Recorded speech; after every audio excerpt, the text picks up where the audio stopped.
요셉을 통하여 보는 그리스도 세 번째 시간입니다.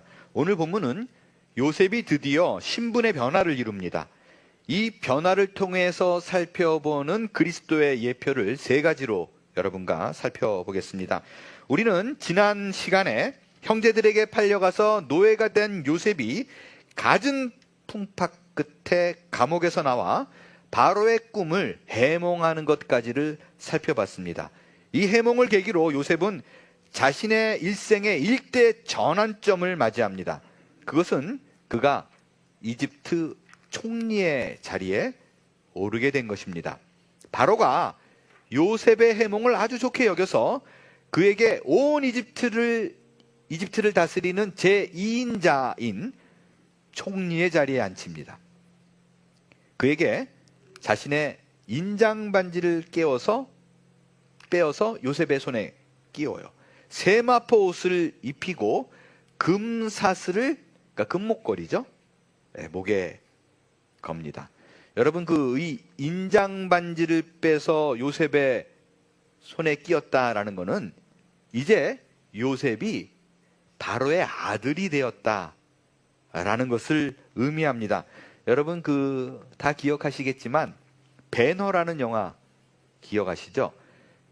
노예였던 배너가 전차 경주에서 5번 우승을 합니다. 그때 로마의 장군 아리우스가 원래 배너의 주인이잖아요. 그 아리우스가 5번 전차 우승을 한 배너를 자기의 죽은 아들을 대신해서 양자로 입양을 합니다. 그때 사람들이 보는 앞에서 자기의 손에 있는, 아마 제 기억으로는 이 손가락이 있었던 걸로 생각을 하는데, 자기 손에 있던 반지를 빼서 배너의 손에 끼워줍니다. 이게 뭐냐면 이제부터 너는 내 아들이야 라는 의미예요. 그게 바로 반지를 빼서 손에 끼워주는 것이 배너를 많은 사람들한테 내가 입양했다라는 세레모니를 한 것입니다. 여러분, 바로가 지금 요셉에게 반지를 끼워주는 장면이 너는 내 아들이야, 양자 삼았다라는 뜻인데요. 우리가 이거를 그렇게 마음 깊이 느끼지 못하는 이유가요, 한국말 성경에는 이게 그냥 짧게 4단어로 요셉이 반지를 빼서 끼워줬다, 이렇게 4단어로 돼 있어요. 근데 이게 원어를 보면요, 히브리 말로는 11단어입니다. 그러니까 이게 얼마나 대단한 일인지를 실제적으로 저자는 독자가 볼 때 감동을 주기 위해서 길게 써놓은 것을 번역하다 보니까 짧게 써서 우리는 그 감동이 없지만, 이 문화를 아는 사람이 보면 와, 정말 귀한 일이 벌어졌구나라고 느낄 수 있을 것입니다. 저는 개인적으로요, 또 그에게 세마포 옷을 입혔다라는 게 참 감동입니다. 성경에 기록된 요셉의 옷의 변화를 한번 생각해 보겠어요. 그는 어릴 때 아버지의 사랑을 굉장히 많이 받았어요. 그래서 그에게 아버지가 무슨 옷을 입혀줘요? 채색 옷을 입혀줍니다. 그 노예가 돼요. 노예 옷을 입고 있다가 보디발의 아내가 유혹해가지고 뿌리칠 때 요셉이 어떻게 해요? 옷을 벗어서 그 보디발의 아내 손에 두고 그냥 나옵니다.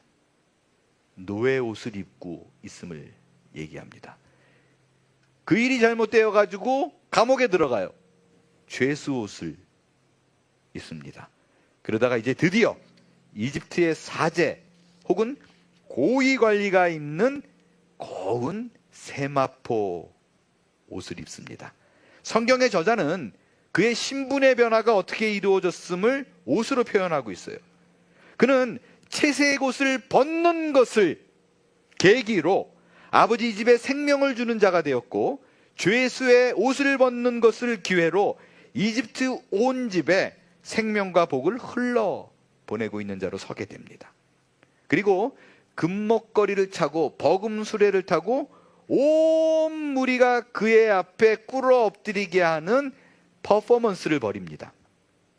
버금 수레가 뭐냐면 제2인자가 타는 수레를 의미합니다.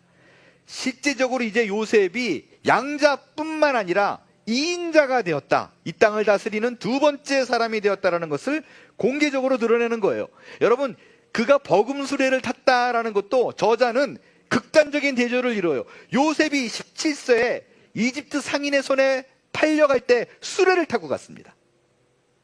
노예의 수레에서 버금 수레를 타는 모습. 극단적인 대조를 이뤄서 그가 어느 정도로 사회의 지위와 명성을 얻게 됐는지를 표현합니다. 여러분, 그는 노예로 고생을 하고 감옥 안에 갇혀서 온갖 고난과 수모를 당합니다. 그리고 그 고난을 통과한 후에는 온 땅을 다스리는 자로 서게 돼요. 바로는 요셉에게 사브낫 바레아라는 이집트 이름을 지어줍니다.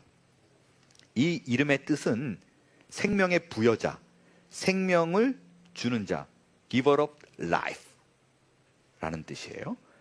그것은 이제 그가 아니었으면 이집트와 또 연계된 그 지역의 온 땅이 양식이 없어 굶어 죽게 됐을 거예요.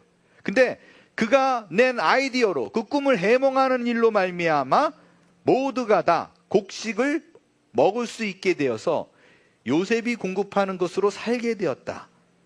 그래서 요셉에게 이집트 생명을 비롯해서 온 운명이 그의 손에 있다라는 것이 사브넷 바네아, 생명의 부여자라는 이름의 뜻이에요. 여러분, 그가 이집트 이름을 갖게 되었다라는 말의 의미는요, 이제 그는 완전한 이집트 사람이 되었다라는 것을 의미합니다. 제 한국 이름은 이수용이에요. 그런데 제가 시민권을 받으면서 브라이언 리로 이름을 바꿨습니다. 그 바꾼 이유가요, 제 이름이 수용리이잖아요. 그래서 영주권이었을 때 이름을 바꾸기 전에 아이디를 보면, 드라이버 라이센스를 보면 수, 용, 리 이렇게 돼 있어요. 그러니까 용이 미들네임으로 되어 있습니다. 근데 이렇게 미들네임이 용으로 되어 있으면 문제가 뭐냐면요, 어디 공적인 자리에 가잖아요. 뭐 예를 들어서 병원 같은 데를 가면 제 순서가 되면 간호사가 딱 나와가지고 제 이름을 부릅니다. 뭐라고 불러요? 수 그러고 불러요. 근데 여러분 아시지만 수는 여자 이름이에요. 그러니까 수 부르면서 간호사가 여자를 찾는데 갑자기 제가 벌떡 일어납니다. 그러면 간호사가 계속 당황해요. 그것까지는. 그런데 제가 이제 느끼잖아요. 이렇게 사람들을 보면 다 저를 쳐다봐요. 쟤 뭐지? 트랜스젠더인가? 실제 이런 시선을 굉장히 받아요. 그래서 이 오피스 안으로 들어가는 내내 저를 이렇게 쭉 모든 사람이 봅니다. 아래 위로 훑어보는 거예요. 이게 너무 불편해요. 그래서 누구도 오해하지 않는 이름, 남자 이름 브라이언으로 바꾼 거예요. 그 다음에는 혼동이 없습니다. 여러분, 요셉이 이름을 바꿨다는 것은 바로 이런 뜻이에요. 이집트 사람이 보기에 이제는 더 이상 요셉이라고 이름을 말하면은 어째 히브리 사람이구나라고 혼동이 있을 텐데 왜 총리에 앉혔을까라는 생각을 할 텐데, 이제 이집트 이름을 받은 후로는 혼동이 없어요. 누가 봐도 자기들과 똑같은 동일한 인물, 동일한 이집트 사람으로 대우를 하게 됩니다. 특별히 이때 이집트 그 고위 관리들은 말씀드렸지만 셈족으로 바뀌었다 그랬어요. 히브리 사람들이 셈족이니까 이제는 이름도 같고 얼굴 모양도 같아요. 구분이 안 됩니다. 전혀 이방 사람답지 않은 모습, 완벽한 이집트 사람이 되었다는 것을 의미합니다. 여러분, 이게 하나님의 아들이 인간이 된 성육신, 인카네이션입니다. 예수님은 본래 하늘에 속한 분이에요. 그런데 인간의 몸을 입고 오셔서 완전한 인간이 되셨어요. 여러분, 하나님이신 그가 완전한 인간이 되었다라는 것은 기독교 신앙에서 아주 중요한 내용입니다. 왜냐하면 우리는 그가 우리의 모든 죄를 대신 지고 십자가에 달려 죽었다. 대속의 죽음을 이뤘다라고 믿습니다. 그런데 그가 하나님의 아들인 그가 완전한 인간이 되지 않은 상태로 혹은 전혀 인간과 상관없이 십자가에 달렸다면 어떤 뜻이에요? 신이 죽은 거예요. 나랑 아무런 상관이 없습니다. 그러나 그가 완벽한 인간, 누가 보더라도 혼돈 가지 않는 인간의 모습을 타고 와서 인간이 되어서 십자가에 달려 죽었다면 그건 나 대신 죽은 거예요. 그래서 그가 완벽한 인간이 되었다. 인카네이션, 성육신을 이뤘다는 것은 기독교 신앙에서 굉장히 중요한 내용입니다. 그 성육신을 미리 예표해서 보여주는 것이 요셉이 완전한 이집트 사람이 되었음을 보여주는 사브낫 바네아라는 이름을 갖게 되었다라는 뜻입니다. 그는 그의 이름의 뜻대로 이집트 총리가 되어서 생명을 주는 자, 생명의 부여자로서 온 땅을 다스리는 지도자가 되어서 모든 사람을 살리는 역할을 감당하게 됩니다. 이 모든 것이 정확히 지금 예수 그리스도께서 오늘날에도 우리에게 행하고 있는 일이고 요셉을 통해서 보는 예수 그리스도의 모습입니다. 두 번째로 요셉의 변화는 무엇인가? 그것은 그가 결혼했다라는 거예요. 요셉은 총리가 돼서 얼마 안 있어서 아스낫이라는 여인과 결혼합니다.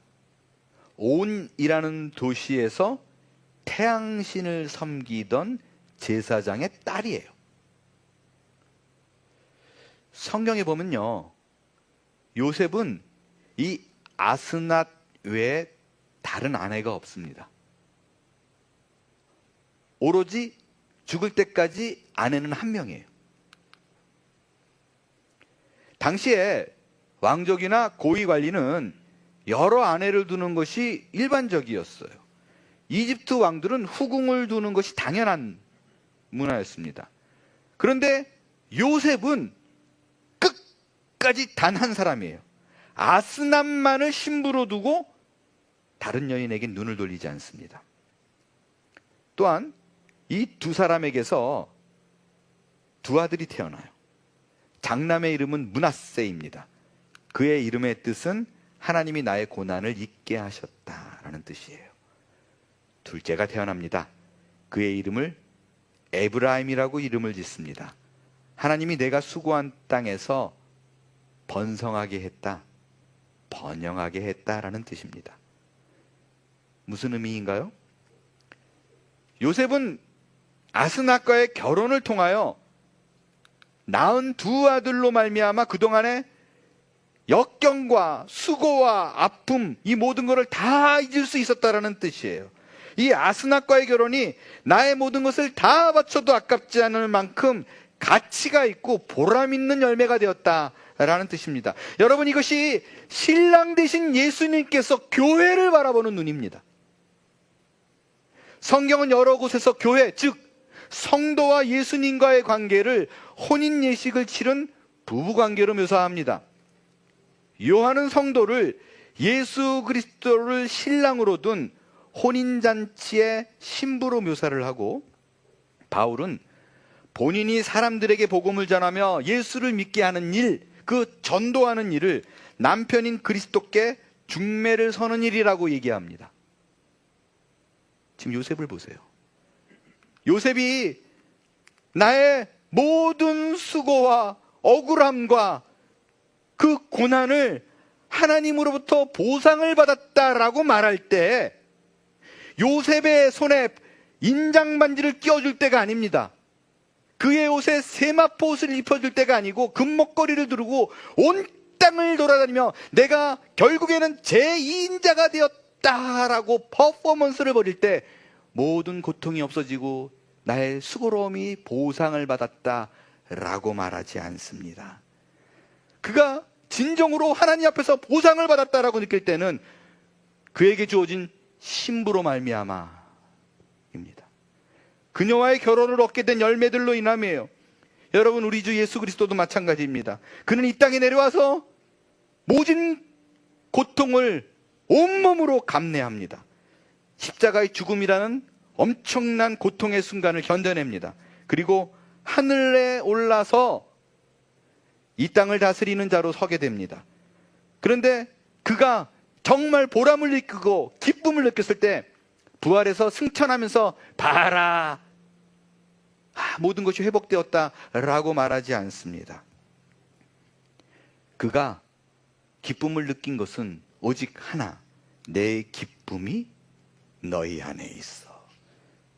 그가 우리를 신부로 맞이할 때입니다.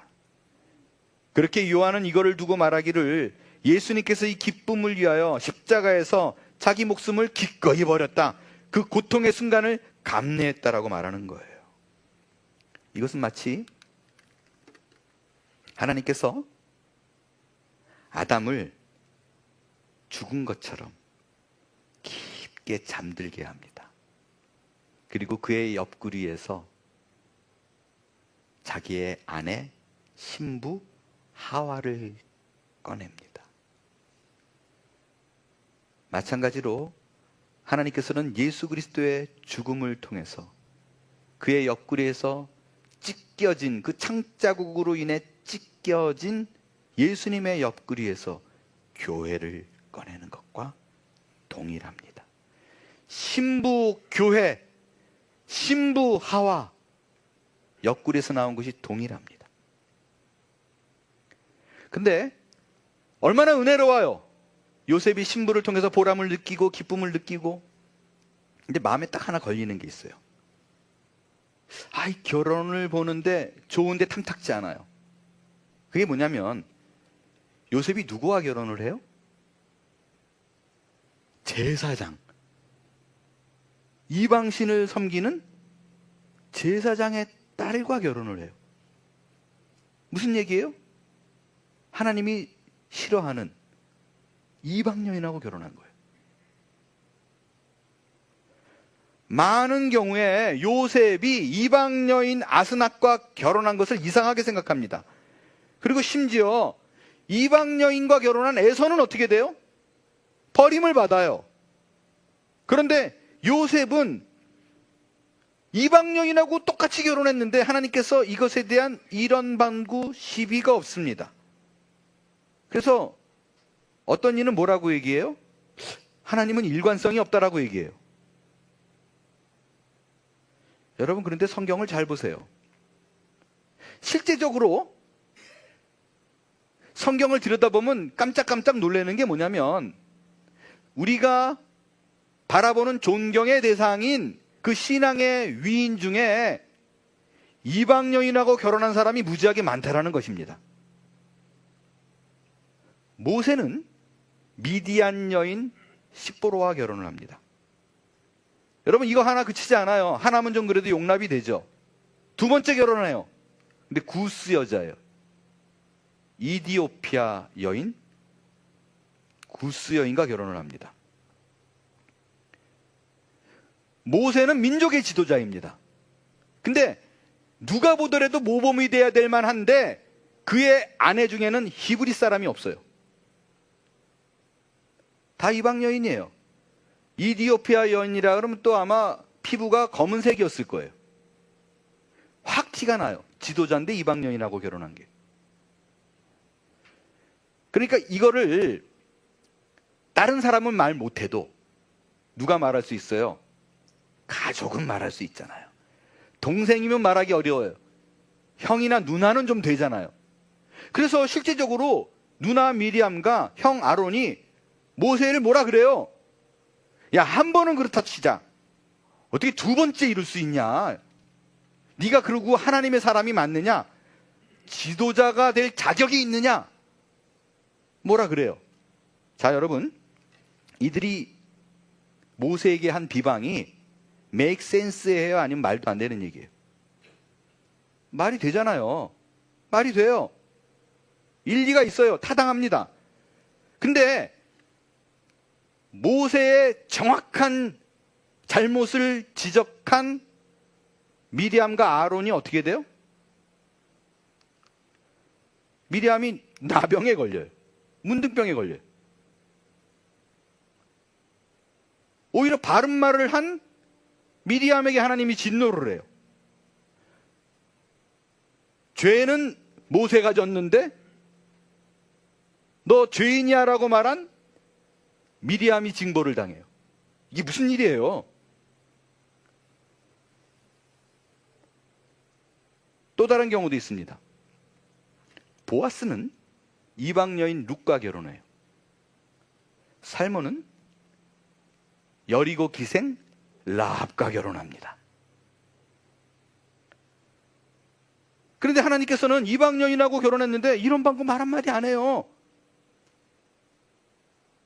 그럴 수 있느냐? 이것도 묻지 않아요. 원래 우리가 생각하는 스토리는 이렇게 돌아가야 정상이잖아요. 모세가 하나님이 원하지 않는 이방 여인과 결혼했다.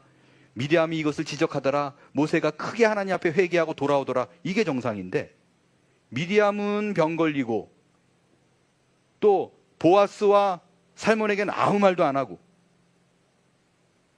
여러분, 이게 하나님이 일관성이 없어서 그런 걸까요? 여러분, 그렇지 않습니다. 하나님이 일관성이 없어서 그런 것이 아니라 여러분이 성경을 우리에게 준 하나님의 목적, 이유를 몰라서 그래요. 성경을 단편적으로 보기 때문에 그렇습니다. 말씀드린 대로 성경을 우리에게 주신 목적과 이유는요, 우리에게 삶의 교훈을 주기 위해서가 아닙니다. 여러분, 이거를 부디 좀 제발 좀 떨궈버릴 수 있게 되길 바라요. 성경에는 율법을 통해서 하나님이 원하시는 목표와 하나님이 원하시는 신자의 삶이 있습니다. 그래서 우리는 그것을 지키는 것이 마땅한 삶입니다. 그러나 그것이 목적이 아닙니다. 신자가 무엇을 행해라, 이것이 아닙니다. 실제 바울은 율법을 주신 목적을 지키려고 노력해도 네가 안 된다, 너는 죄악투성이다라는 것을 깨닫게 해주는 게 위함이에요. 그것을 통해서 그리스도를 발견하는 게 목적입니다. 기록된 모든 것은 마찬가지예요. 그 어떤 얘기도 신자가 이렇게 살아야 될 것이 주목적이 아니라 그 모든 걸 통해서 그리스도를 발견하는 것이 목적입니다. 만일 우리가 여전히 성경을 읽는데 도대체 하나님은 일관성이 없어, 믿을만하지 못하네 라고 느낀다면 그것은 여전히 내가 도덕적으로 윤리적인 그런 관점으로 성경을 보기 때문입니다. 내가 예수 그리스도를 통해서 성경을 통해서 보는 눈이 없기 때문이에요. 특별히 기억하세요. 하나님은 공평하신 하나님 아닙니다. 하나님은 지극히 편파적입니다. 하나님은 자신의 자녀, 당신이 택한 자녀에 대해서 지극히 편파적이고 지극히 편애적입니다. 에서가 버림을 받은 건 그가 이방 여인과 결혼했기 때문이 아니에요. 자꾸 우리는 늘 말씀드리지만 뭔가 벌받고 버림받았다 그러면 원인이 무언가를 인간적인 시각으로 그에게서 찾으려고 그러기 때문에 그가 뭘 잘못했을까? 아, 남자답고 멋있는데 뭘 잘못했지? 아, 그가 잘못한 걸 보니까 이방 여인하고 결혼했네 라고 자꾸 규정 짓는 거예요. 그게 결정적인 이유가 아닙니다.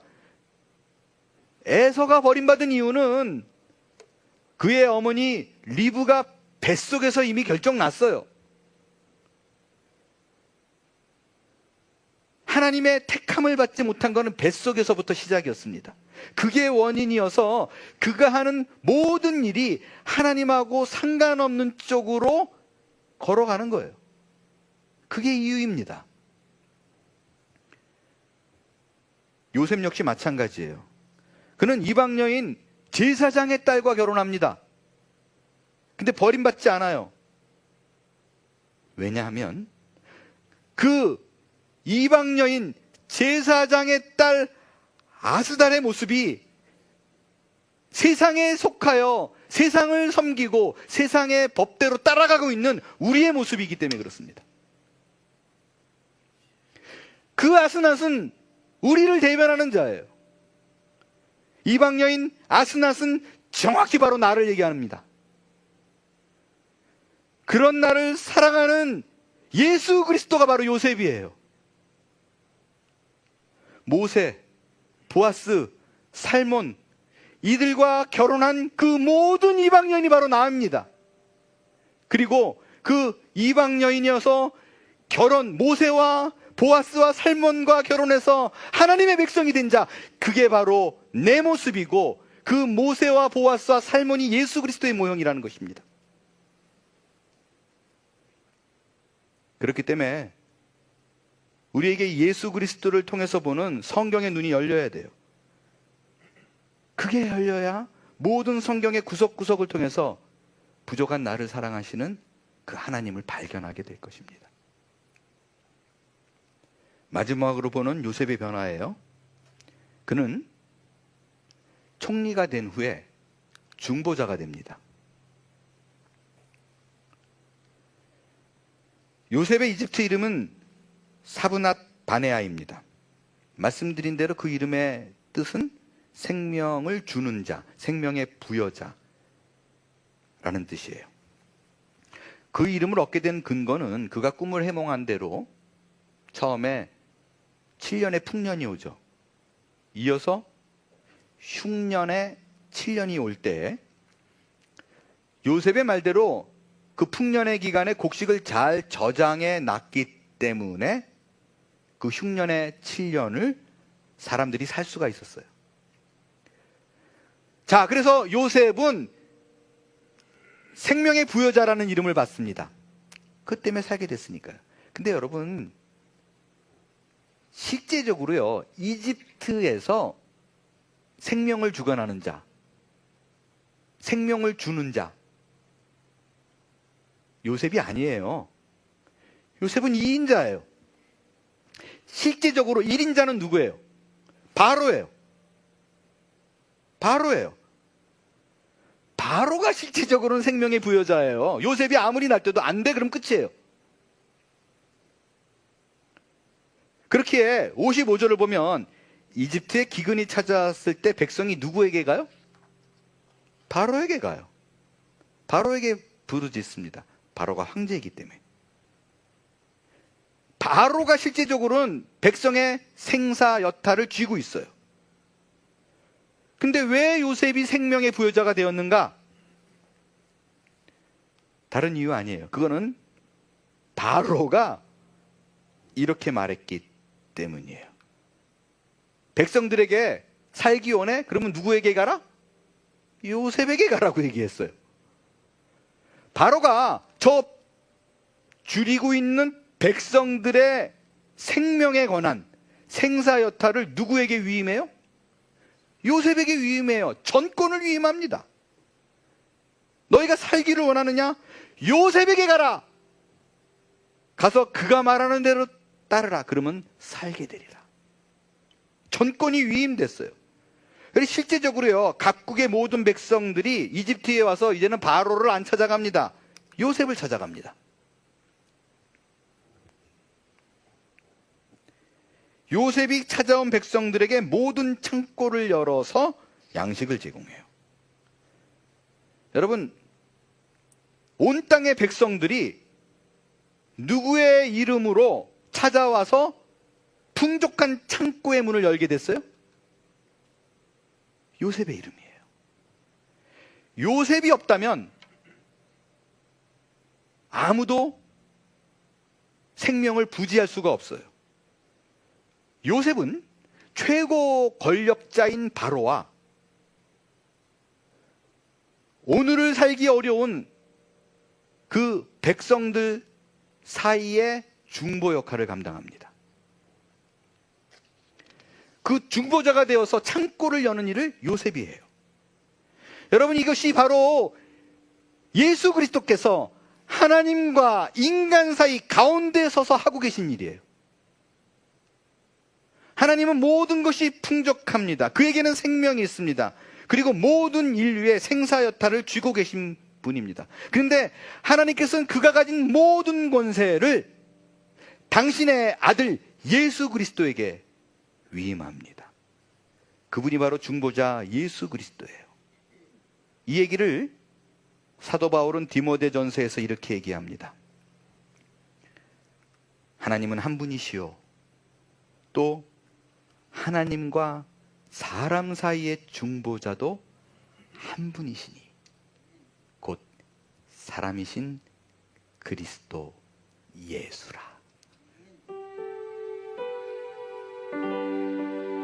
네, 그렇습니다. 여러분과 하나님 사이에 예수 그리스도가 있습니다.